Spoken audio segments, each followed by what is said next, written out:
एक लड़का था, वह काफ़ी गरीब था। उसके पास ना तो खाने को था और ना ही रहने को घर था। वह अपने दोस्तों के घर रहा करता। उसने एक छोटी सी कंपनी में पेंटिंग का काम करना शुरू कर दिया। धीरे धीरे उसके पास काफ़ी पैसे भी हो गए। बाद में वो काफ़ी धनी भी हो गया, लेकिन अभी भी उसके अंदर कुछ कमी का एहसास होता था। जब वह छोटा था तभी उसके माता पिता इस दुनिया से चले गए थे। उसने कभी प्रेम को नहीं जाना था। एक दिन जब वह अपने उसको देखते उस लड़के को उस लड़के से प्रेम हो गया। वह काफ़ी देर तक उस लड़के को देखती रही।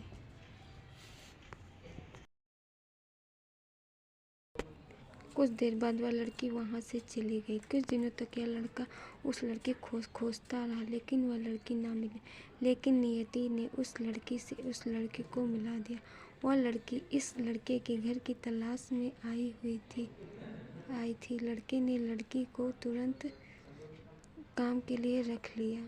जब वह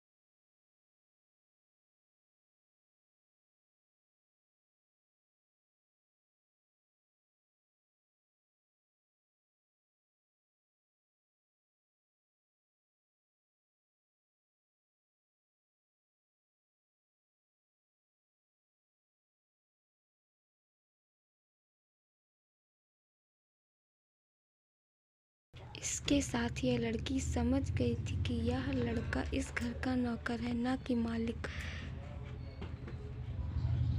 अब जब भी यह लड़का उस लड़के के पास जाता तो गूंगा बन जाता। धीरे धीरे वह लड़की इस लड़के पर काफ़ी रहम खाने लगी। अब उसे इस लड़के के लाचारी पर प्यार होने लगा था। लेकिन फिर वह लड़की एक बात से डर कर पीछे हट जाती थी। इस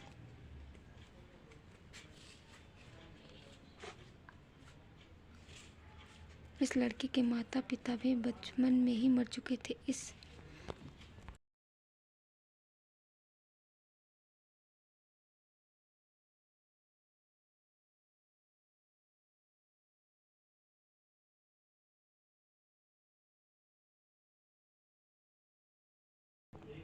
लड़की को इसके चाचा ने पाला था और वह चाहता था कि वह जब तक जिंदा रहे यह लड़की उसके खाने और पीने का पैसा दे।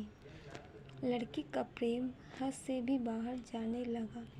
लड़के के एक खांसी पर भी वह लड़की दौड़े उस लड़के के पास।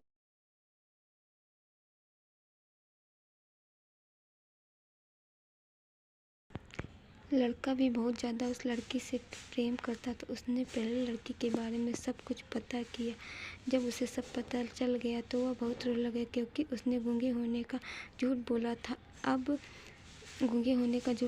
वह रातों दिन रोने लगा। लड़की अपनी सैलरी में से लड़के की इलाज करवाने लग गई। एक दिन सुबह उस लड़के को पता चल गया वो लड़का अस्पताल में भर्ती है।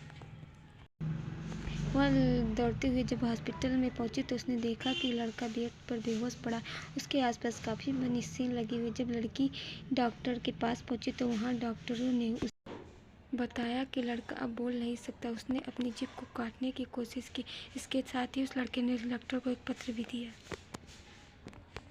उस पत्र में लिखा था, मैं काफ़ी धनी लड़का हूँ। जिस घर में तुम काम करते हो उस घर की मालकिन मैं हूँ, लेकिन इसके साथ ही मैंने तुमसे एक बहुत बड़ा झूठ बोला कि मैं गूंगा। अब इस झूठ को प्रदर्शित करने के लिए मैं ऐसा काम करने जा रहा हूँ। इसके साथ ही तुम मेरे घर से मेरे से पैसे को लेकर एक नई जिंदगी की शुरुआत। अगर हो सके तो मुझे माफ़ कर देना। तुम्हारा दोषी। इस पत्र को पढ़ने के बाद उस लड़के की आंखों से आंसू भर गए। वह लौटते हुए मंदिर में गई। उसने भगवान के सामने कसम खाई कि जब तक वह लड़का बोलने लगता तब तक वह कुछ नहीं खाएगी। भले इधर डॉक्टर भी इस लड़के की इलाज कर रहे थे। ईश्वर ने दोनों के मन की बात कबूल कर ली। अब लड़का बोलने लगा, लेकिन वह अपनी याददाश्त खो गया।